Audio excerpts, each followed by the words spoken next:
ইন্টারনেটের যুগে যখন ডিজিটাল মিডিয়ার রমরমা আপামর বিশ্ববাসীর মাথাচাড়া দিচ্ছে, তখন বাঙালি জাতি ৯৩ বছর ধরে অবলীলায় মহালয়ার দিন ভোরবেলা বীরেন্দ্রকৃষ্ণ ভদ্রের গলায় মহিষাসুর মর্দিনী শুনে আসছে রেডিওতে, যা না শুনলে বাঙালির আগমনের অনুভূতি ঠিক আসে না। সময় বদলে গেলেও বাঙালির জীবনে রেডিওর যে প্রাসঙ্গিকতা তা অনস্বীকার্য।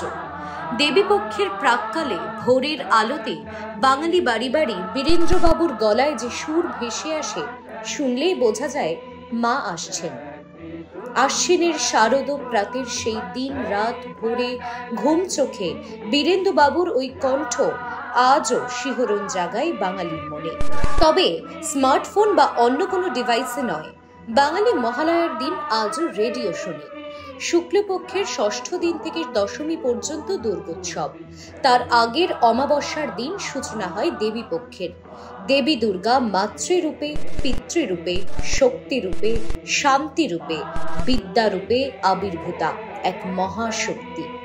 দেবতাদের প্রচেষ্টায় অপশক্তির দমন করতে সৃষ্টি হয় এক মাতৃরূপী শুভ শক্তির। তবে অন্যবারের তুলনায় এবারের পুজোর আমেজ খানিকটা আলাদা। বাংলার নারী শক্তি আজ বিপর্যস্ত, এখনো বিচার পায়নি তিলোত্তমা। তাই দেবীপক্ষের এই শুভ লগ্নে বাঙালির মনে কেবল একটাই প্রার্থনা, বিচার পাক তিলোত্তমা। বাঙালি উৎসবে মেতে না উঠলেও করজোড়ে আগমন জানাবে মাতৃরূপী শুভ শক্তিকে।